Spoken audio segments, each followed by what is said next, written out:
Kung isa ka sa mga nakasubaybay sa mga nangyayari kay Rene Baterbonia at Divine Adili, posible na isa ka din na tila apektado sa mga kumakalat na video ngayon. Ang video kung saan tila hindi nabigyan ng sapat na CPR ang mga biktima. Talakayin natin sa video ang mga interview din ng mga teammates ni Rene na kasama niya sa Aurora nang nangyari ang insidente at ang kanilang mga rekoleksyon sa mga pangyayari. At ingang tatalakayin ang iba't ibang mga komento hinggil sa kung bakit ipinatigil ang pagsi-CPR kay Rene. At ati ding tatalakayin ang iba pang impormasyon na patuloy pa ring lumalabas magpahanggang ngayon. Samantala, kumalat nga sa social media ang isang screenshot ng isang netizen hinggil sa totoong nangyari. Ayon sa commentator, nang iniahon na sa dagat si Rene, may pulso pa umano ito. Mainit pa ang katawan at hindi pa bloated ang biktima. 5 hanggang 10 minuto lamang daw nalunod noon si Rene kaya kaya pa siya na siyang ma-revive. Pagkaahon, binigyan nga agad ng CPR si Rene ng isa niyang ka-teammate. Habang nagsi-CPR, dito na nga tumawag sila ng rescue. Pero ang babae mula sa MDRMO pinatigil daw ang pagsi-CPR kay Rene. Git ng netizen kung on the spot nag-CPR ang rescuer ng tama bago dalhin sa ospital si Rene, posibleng buhay pa umano ang mga biktima. At dahil nga sa screenshot na ito, napunta ang atensyon ng mga netizen sa interview ng MDRMO na siyang nag-rescue kina Rene at Divine. Nag-CPR po yung kasamahan nila. And then, ipina-stop ko po yung CPR kasi ang gusto ko pong mangyari, habang sini-CPR po siya, gusto ko po i-transport na po si Baterbonia sa pinakamalapit pong ospital. Which is, kaya naman po namin bigyan na po ng paunang lunas po si Baterbonia habang tinatransfer po siya kasi malapit lang naman po yung ospital sa amin. At nang lumabas na nga ang footage ng pagkakaligtas sa mga biktima, naging mainit na usapin sa social media ang naging pahayag ng rescuer matapos nga sabihin na pinatigil niya ang CPR na ginawa ng teammate ng binata kay Rene upang madala umano si Rene sa pinakamalapit na ospital. Mahigit 1 linggo na simula na nangyari ang nakakalungkot na trahedya sa kumuha ng buhay ng 2 atinistang basketballista. Isa nga sa kanila ay si Rene Baterbonia, 18 years old, na tubong Agusan del Sur.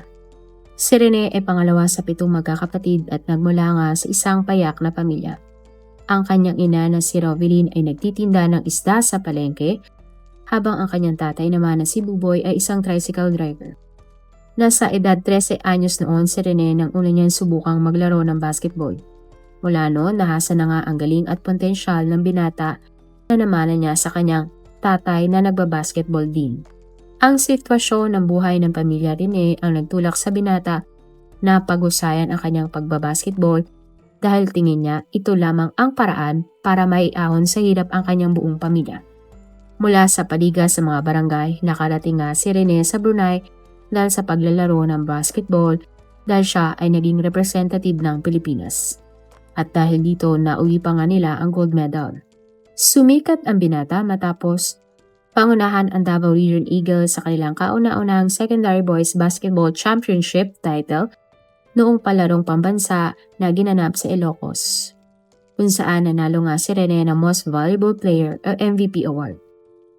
May 2026 nang si Rene nga ay muling naging bahagi ng koponan ng Davao Eagles at nauwi nila ang silver medal. Nang tanungin nga si Rene kung ano ang kanyang dream school, sinabi niya na Ateneo de Manila University. What's your dream school? Ikaw naman, ano na yung Baterbonia? Same, ADMO.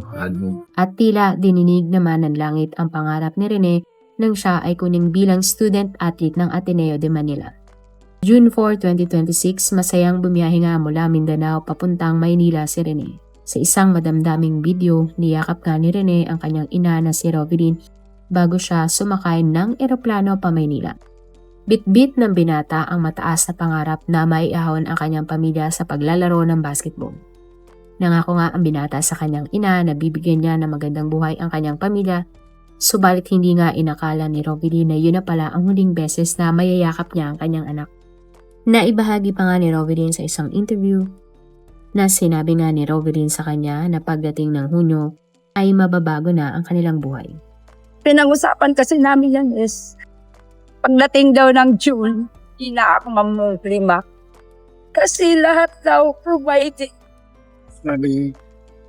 Kaya nga, nung nag-open kami ng ATM, sabi niya, sige lang ma, kunin mo yan. Kasi magpipirma ako doon na yung 70% sa'yo, yung 30% sa akin. Pero yung sa akin, hindi ko yun gagalawin. Yung sa'yo, ikaw na bahala kung anong gawin mo. Basta't kay lahat, provided na talaga pagdating ng June 8, 2026, ilang araw matapos dumating ng Maynila, nasawi nga si Rene at ang kanyang 21-year-old na teammate na Nigeria na si Divine Adili sa isang official team building ng Ateneo.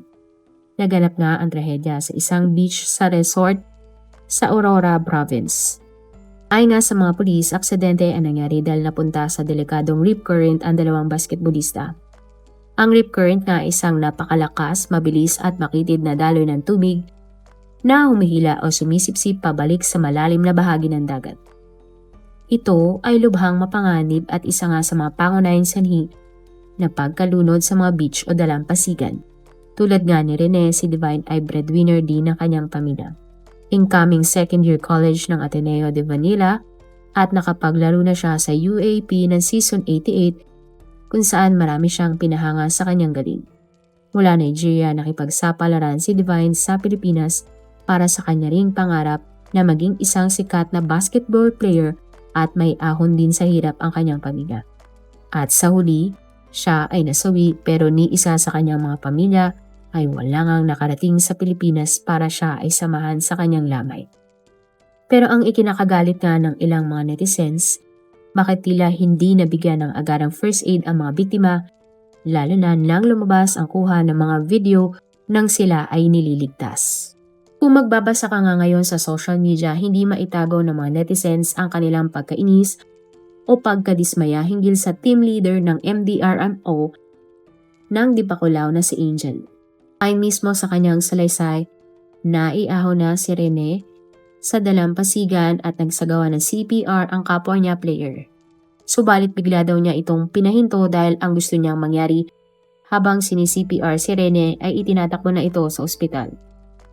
Nagdulot nga ng matinding galit, pagkadismaya at matinding pikati sa publiko ang pahayag na iyan ni Angel. Matapos nga kumalat ang balita at ilabas ang drone footage ng aktwal na rescue operation. Ayon nga sa mga ilang paramedic at mga eksperto sa first aid, sila ay nag-comment ng golden rule sa pag-rescue sa taong nalunod. At ito nga ay huwag ititigil ang CPR hanggat hindi nakakarating sa ospital o walang advanced medical life support na nakakabit sa pasyente. Maraming ang tao ang pumuna sa mukhang nataranta at kulang sa tamang kasanayan ang mga responding rescue team. Kinestyon nga ng mga netizens kung bakit pinatigil ang first aid sa mismong kritikal na sandali na kailangan ng utak ng biktima ang oxygen. Lalo ngang naging emosyonal ang mga tao dahil sa video na nagpapakitang sumuka pa ng tubig si Rene nang simulang i-CPR ng kanyang teammate. Ayon sa mga netizens, ang pagsuka ng tubig ay senyales na may signs of life o lumalaban pa ang katawan ng atleta. Naniniwala ang ilang netizens na kung ipinagpatuloy lamang ang pagsi-CPR kay Rene at maayos na nabigyan ng rescue breaths o hangin upang magbukas ang kanyang respiratory tract, malaki pa sana ang tsansa na nabuhay pa sana ang batang MVP. At dahil sa galit ng mga netizen, hindi lang ang pamunuan ng Ateneo at si Coach Tab Baldwin ang gusto nilang panagutin. May mga panawagan ngayon sa PNP-CIDG na imbestigahan din ang pamunuan ng MDRMO Dipakulaw para sa posibleng gross negligence o kapabayaan sa tungkulin maaring nag-alis ng huling pag-asa sa mga biktima. May mga nagsuggest din na baka kulang sa kagamitan o kulang na sa training ang rescue team ng Aurora. Sa ilang screenshot nga mula sa ilang mga netizens, sinabi nilang tingin ng kanyang kasama malaki pa sana ang chance na mabuhay si Rene. Tit nga na netizen, maraming lapses o pagkukulang at maraming nasay na pagkakataon na pwede pa sanang mailigtas ang basketballista. Tinawag naman na positional drain ng mga netizens ang paglabas ng likido mula sa bibig ng biktima matapos itong itagilid ng kanyang teammate. Sinabi pa ng netizen na base sa video, nahihirapan ang dalawang lalaki sa pagbubuhat kay Rene dahil mukha daw kakatigil lamang noon ng pagtibok ng puso ng biktima. Ayon pa sa ilang mga netizens, maraming mali sa sinabi ng team leader na si Angel. Git niya, dapat talagang marunong ang lahat mag-CPR kahit pa mga varsity players at dapat gawing mandatory ang basic life support training sa mga eskwelahan. Ang tanong nga ng ilan, posible kayang nailigtas pa si Rene kung may lumabas na likido sa kanyang bibig? Ayon sa ilang mga artikulo, oo, maaari pang mabuhay ang taong nalunod kahit may lumabas na likido o bula sa kanyang bibig habang sini-CPR. Sa katunayan, ang paglabas ng likidong ito ay isang karaniwang at normal na reaksyon kapag binubuhay ang isang nalunod. Ang bumubulang likido o foam o froth mula sa pumasok na tubig sa baga ay humahalo sa natural na likido ng katawan. Sa ibang pagkakataon, nagsusuka naman ang pasyente. Kapag diniinaan ang dibdib o chest compressions, naiipit ang hangin at likido sa loob, kaya natural tong umaakyat at lumalabas sa bibig at ilong. Ayon sa mga balita, kung nagsasagawa ka ng CPR sa isang taong nalunod at may lumabas na foam sa bibig, dahan-dahang igulong ang biktima ng patagilid upang kusang dumaloy palabas ang foam. Pagkatapos ibalik agad sa pagkakahinga ang biktima at ituloy ang CPR. Sa video sa pag-CPR sa biktimang si Rene ng kanyang ka-teammate, tumugma ito sa impormasyong sinasabi ng health articles. Subalit makikita sa video na tumabi ang team leader ng rescue team na si Angel at tila pinatigil ang teammate ni Rene sa pagsagawa ng CPR. Nag-viral din sa social media ang ilang video ng mga taong nalunod. Kita kung gaano naging maagap at mabilis ang rescue team sa pagbibigay ng first aid sa biktima bago ito itakbo sa ospital. Hindi nga maiwasan ng mga netizen na iugnay ang mga video sa sinapit ni Rene at Divine. Sambit nila kung hindi daw sana nahinto ang pag-CPR kay Rene, maaari daw naligtas pa ang basketballista. Nagbahagi naman ng impormasyon ang doktor at social media personality na si Dr. Richard Mata. Ayon kay Doc Mata, kapag nalulunod ang isang tao bawat minuto ay mahalaga. Sinabi niya kapag nawala ng sapat na oxygen ang utak, nagsisimulang mamatay ang mga brain cells sa loob lamang ng ilang minuto. Mula 0 to 2 minutes, karaniwang walang permanenteng brain injury kung mabilis na naibalik ang paghinga at oxygen. Mula 3 hanggang 5 minutes, nagsisimula ng magkaroon ng pinsala ang mga brain cells. Mula 6 hanggang 6 minutes naman, malaki na ang pagtaas ng panganib sa permanenteng brain damage. 6 hanggang mahigit 10 minuto matas na ang panganib ng matinding neurological damage o kalaunay kamatayan. Ayon kay Doc Mata, sa aksidente ng pagkalunod, kailangan din ng agarang rescue, mabilis na pagtawag ng emergency services at agarang CPR sa biktima. Payo nga ni Doc Mata kung sa dagat man gagawin, dapat mas kumpleto ang paghahanda. Dapat may sapat na bilang ng trained lifeguards, rescue boats, rescue vehicles, communication equipment, first aid supplies at malinaw na may emergency evacuation plan. Mas mahirap nga mag-rescue sa dagat dahil sa mga alon, agos, limitadong visibility at mas mahabang oras bago maabot ang biktima. At sa droning incidents, kahit ilang minutong pagkaantala lamang sa rescue, ay maaari nang magkaroon ng malaking epekto sa magiging kalagayan ng pasyente. Hindi naman maiwasan ng isang doktor at content creator na si Doc Ron Samaniego na magmura nang nalaman na pinatigil ni Angel ang pag-CPR kay Rene. At ayon nga sa doktor, mali ang ginawa ng rescuer at hindi naman daw isang doktor si Angel para magdesisyon na ipatigil ang CPR. Sinabi nga ni Dr. Ron na base sa haba ng minuto na tinagal ng pag-transport kay Rene mula sa resort, pagpunta sa ospital, malaki ang posibilidad na hindi na umabot pang buhay ang isang taong nalunod. Idagdag pa dyan na pinatigil nga ni Angel ang ginagawang CPR ng teammate ni Rene. Wala ang pagsidlan ang lungkot ng pamilya Butterbonia at pamilya Adili. Hiling nila, paliwanagan sila ng totoong nangyari at kung bakit nasawi ang kanilang mga anak. Kunwestiyon din nila kung bakit dinala ng Ateneo si Rene at Divine sa mapanganib na bahagi ng dagat na may malakas na agos ng tubig nang walang kasamang mga professional rescuer. Git pa ni Rovidin, basketballista ang kanyang anak at hindi sundalo, bakit daw kailangan sumailalim sa training sa dagat. Ang mas masakit pa doon para kay Rovidin, hindi niya naramdaman ang presensya ng Ateneo de Manila hinggil sa nakakalungkot na pagkawala ng kanyang anak. Ayon naman sa mga magulang ni Divine, hindi nagtutugmag-tugma ang kwento hinggil sa pagkamatay ng kanilang anak, kaya hinahanap nila ang totoong kasagutan hinggil dito. Sinabi din nila na hindi nga marunong lumangoy si Divine. Sa social media nga kumalat ang storya na nakakabit umano sa ankle weights ang mga paa ni na Rene at Divine. Bagay na pinisenlungalingan naman ng mga pulis at mismong rescue team. Kumalat din ang video ng mga dating player ng Ateneo na naranasan nila ang training sa dagat. At kung tawagin nga nila ang training na ito ay super deadly. At karamihan nga sa kanila ay ayaw nang bumalik uli sa Aurora. Para sa ilan namang netizens, lumalabas na tila hazing o initiation rites ang nangyaring insidente. Lalo na at bakit nga sa malalim at malayong parte ng dagat ito isinagawa ni Coach Tab. Si Coach Tab nga ang head coach ng Ateneo de Manila University. At matapos ang ilang araw ng insidente, saka lamang siya naglabas ng kanyang pahayag. Humingi nga siya ng sorry sa pamilya ni Rene at Divine. At kasabay nito, lumabas din ang video ng dating asawa ni Coach Tab na nagsasabing winarningan niya ang Ateneo hinggil sa mapangarib nga si Coach Tab pagkasama niya ang mga kabataan. At sinabi nga ng dating asawa ni Coach Tab na tila binaliwalaal ng Ateneo ang kanyang unang paalala. Iginit naman ng pamilya Butterbonia at Edili na hindi sapat ang salitang sorry mula kay Coach Tab para bayaran ang buhay ng kanilang mga nawalang anak. Hilingan nila isang malalim at patas na investigasyon upang malaman kung ano talaga ang eksaktong nangyari sa Aurora, lalo na at wala ngang naging paliwanag sa buong pangyayari. Sa isang video naman, tinanong nga ang panganay na kapatid ni Rene na si Ren ng isang netizen sa kanyang live video kung naniniwala siyang aksidente ang nangyari. Umiling nga lamang si Ren sa kanyang nasabing video. Nag-post naman ng kanyang mensahe ang malapit na kaibigang babae ni Rene sa social media.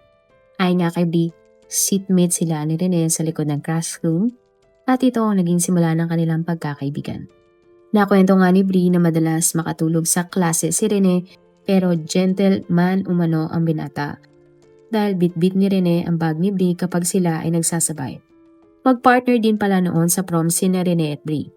Bahagya daw nalungkot si Rene nang nalaman na magkaibang eskwelahan ang papasukin nila ni Bri para sa senior high. Ngunit nagpatuloy ang kanilang pagkakaibigan sa pamamagitan ng video call. Tila naging manager for academics naman si Bri ni Rene dahil tinutulungan ng babae ang basketballista sa pag-aaral nito. Napakasakit nga para sa dalaga ang pagkawala ni Rene at hindi niya nga umano malilimutan ang kanyang kaibigan. Sa isang video nga ni Rene, nag-unboxing ng regalo ng mga t-shirt ang binata. Hindi nga maiwasan ng mga netizen na magkaroon ng konklusyon sa ibig sabihin ng mga damit na natanggap ng basketballista. Ayon sa ilang mga netizen, tila pahiwatig umano ang mga ibig sabihin ng print na damit na natanggap ni Rene. Una sa lahat, ang t-shirt nga natanggap ng binata ay kulay itim. At ang unang print nga ng t-shirt ay Champs Get Immortalized o ibig sabihin ay legendary status, katanyagan at tagumpay na magsisilbing pamana na mananatili magpakailanman. Ang ikalawa naman ay Batman na design ngunit ang letrang T ay tila crucifix. Ang ikatlong disenyo naman ng damit ay Last Supper o huling hapunan. At para sa huling damit, ang nasa unahan naman ay katagang God's Plan, habang ang nasa likod naman nakasulat ang mga katagang You may not see it now but there's a future written for you. Bukod pa dyan, ang tila haka-haka nga ng mga ilang Pinoy na si Rene ay talagang papanaw na. Sapagkat ilang araw bago siya nasawi, nag-post siya sa kanyang Facebook account ng black and white na photo at may mga katagang Rene Butterbonia, jersey number 2 of Dabra Eagles is signing off. Thank you for everything. Naniniwala ka ba sa mga ganitong pamahiin ng ilang mga Pilipino? Nagpaunlak naman ng interview ang legal counsel ng resort kung saan naganap ang trahedya. Ayon kay Attorney Raymond Martelino, naganap ang training ng Team Ateneo sa area ng 700 meters ang layo mula sa kanilang resort. Bigla na nga lamang daw nakatanggap ang may-ari ng tawag na meron daw umanong players na napalayo at hindi direktang sinabi sa kanila na may nalulunod na pala.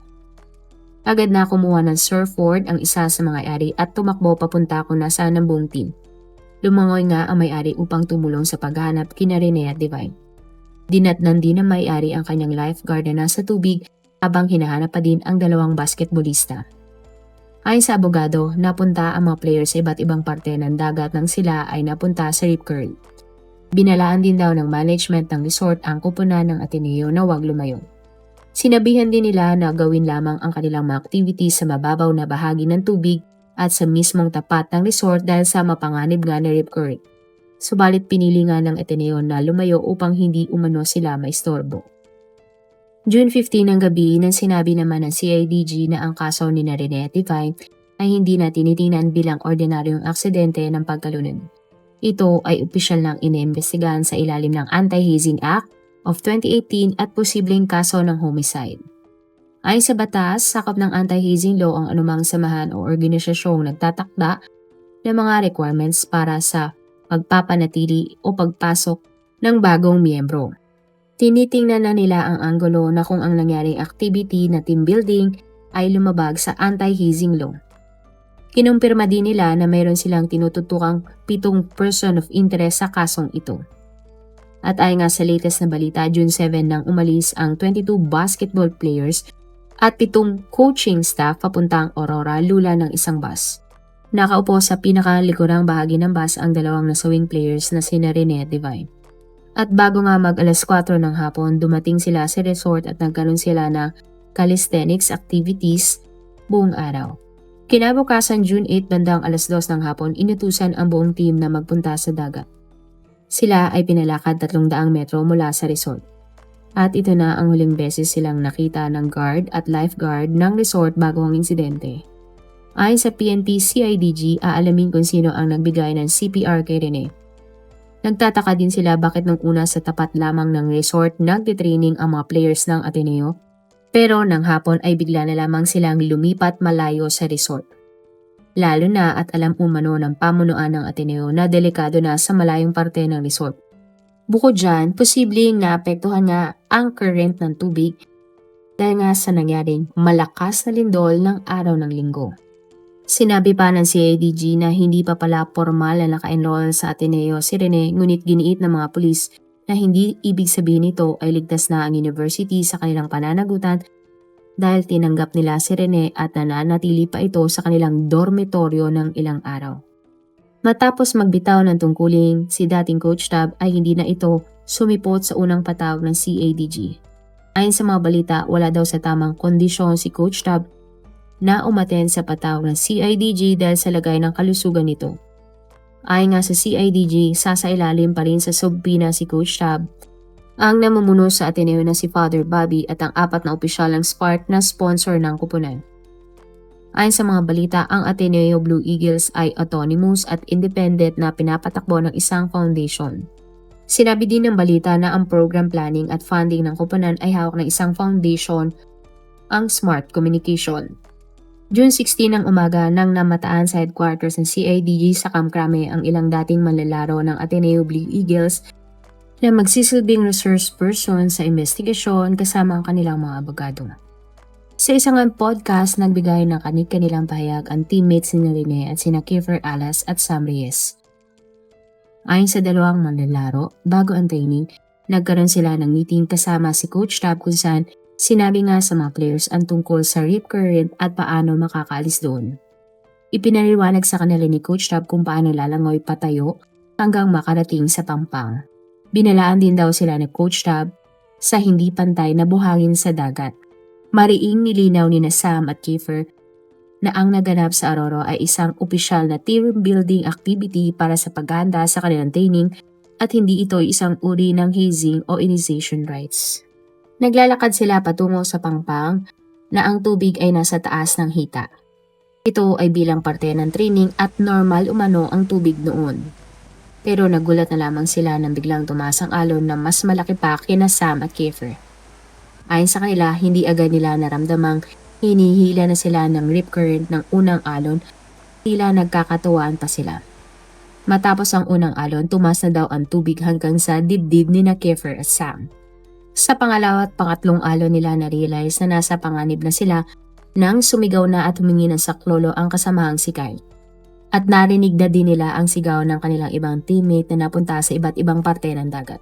Sinubukan pa daw ni na Kiefer at Sam na lumangoy pa kanan tulad ng sinabi ng isa nilang coach, ngunit hindi daw nila matapakan noon ang sahig ng dagat. Inamin nga nila na hindi sila marunong lumangoy. Sinabi nga ni Kiefer na muntik na siyang sumuko matapos lumubog sa ilalim ng tubig ng higit 20 seconds. Nabuhayan lamang siya ng pag-asa nang matapakan ng kanyang paa ang buhangin at doon na siya nakatalon at nakahinga. Binahagi nga ni Sam na nakaramdam siya ng matinding guilt o survivor's guilt dahil sa pagkawala ng kanyang kasama habang sila ay nakaligtas sa insidente. At ayon nga kay Sam, ang bagong PhilAm recruit na si EJ Capper Jr. ang sumagip sa maraming manlalarong nanununod.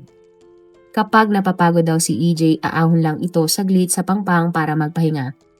At muling lalangoy pabalik sa mapanganib na agos para bigyan ng saklolo ang kanyang mga teammates.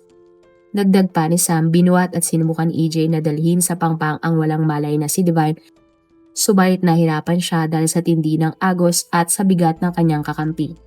Si EJ din daw ang huling nakakita kay Divine nang ito ay buhay pa.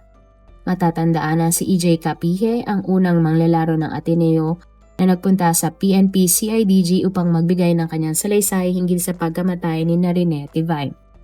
Nakwento nga ng dalawa na medyo matagal daw talagang nasa tubig si Rene at Divine bago sila naiahon. Pag-amin nga ni na Sam, sila ang mga kapwa niya player ang kumuha kay Rene mula sa tubig at hindi ang mga rescuers. Sinabi pa nila na nanonood lamang umano ang mga rescuers habang kinukuha nila si Rene at Divine. Meron pa nga daw isang rescuer na inuna pang kumuha ng video imbis na sagipin ang mga manlalaro. Ayon kay Kiefer, siya at isang coach ay sinubukang habulin ang ambulansyang may dala kay Rene upang sabay na madala si Divine. Pero mukhang hindi sila narinig ng ambulansya dahil tuluyan na silang umalis.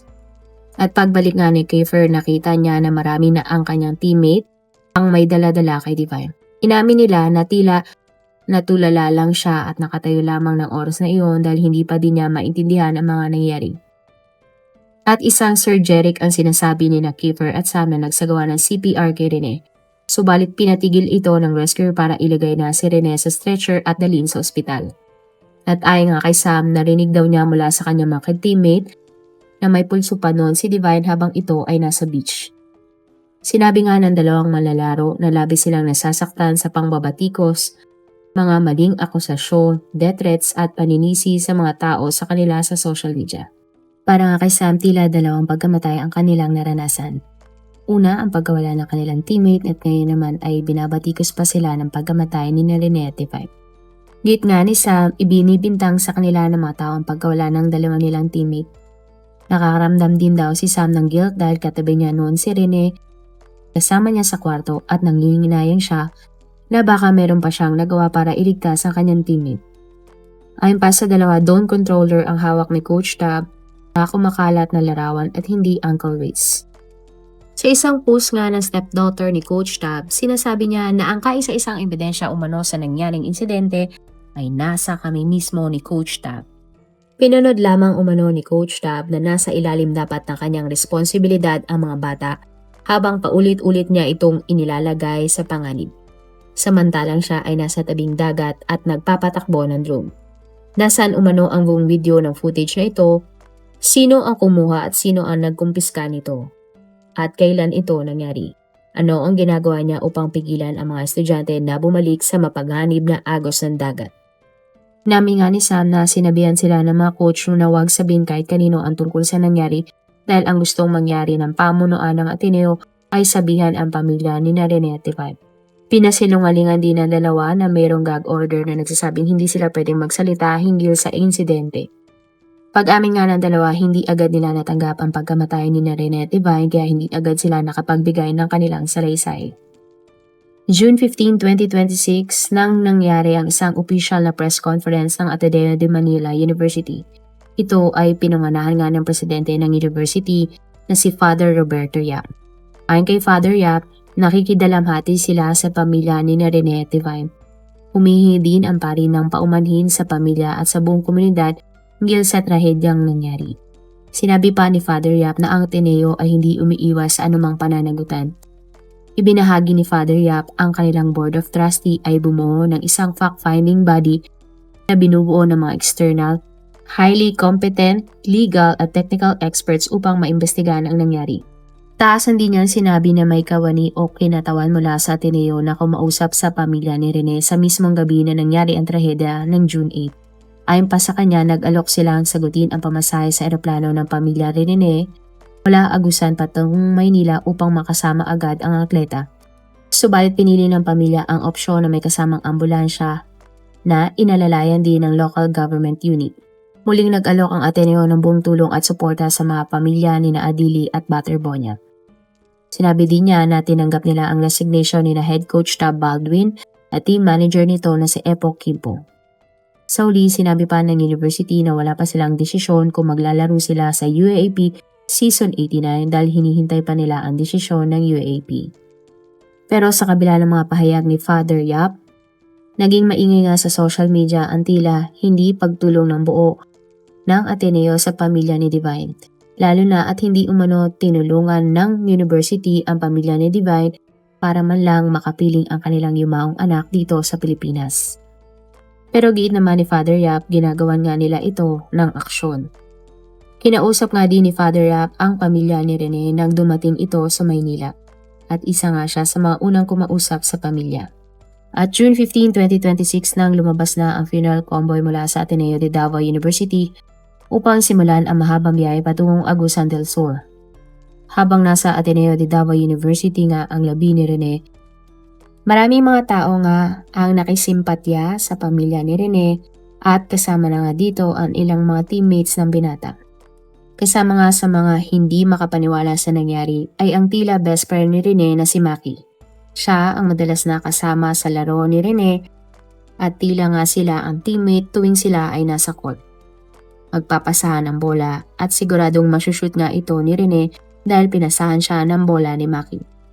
Isa nga din sa tinuturing na best friend ni Rene ay si Mati Cayetano. Pinaniniwala na ang kanyang pamilya ang tumulong kay Rene upang mabigyan ng scholarship si Rene. Ang pareho nga ay hindi mapigil ang kanilang pag-iyak sa pagpanaw ng kanilang best friend. Dumaan nga ang convoy sa Davao City, Panabo City at iba pang bayan sa Davao del Norte hanggang sa makarating ito sa Agusan del Sur. Bagamat umuulan, hindi natinag ang mga tao sa kalsada. Naging emosyonal at dinuluhan ng libo-libong tao ang naging huling paglalakbay ng labi ng tinaguriang sports hero ng Davao Region na si Rene. Maraming tao nga nag-aabang sa pagdaan ng kanyang labi. Kapansin-pansin na hawak nila ang larawan ng binata at ang kanyang mga poster at sumisigaw ng MVP. Ayon nga sa mga naksaksi, ito ang longest at biggest funeral procession na nakita nila sa kanilang buong buhay sa probinsya. Bilang pagpupuga nga sa isang batang nangarap lamang na iangat ang kanyang pamilya mula sa kahirapan pero umuwing wala ng buhay. At dahil sa matinding bugso ng nakikiramay sa bawat bayan, umabot nga ng 17 hours ang naging biyahe bago dumating ang labi ni Rene sa kanyang hometown sa Talacogon, Agusan del Sur. Dinala ang labi ni Rene sa municipal evacuation at gymnasium kung saan gaganapin ang burol hanggang June 23 bago ang kanyang libing sa June 24. Pero bago ang pagpunta nga sa Agusan del Sur, nabigyan na ng scholarship ang 6 na mga naiwang kapatid ni Rene ng Ateneo de Davao.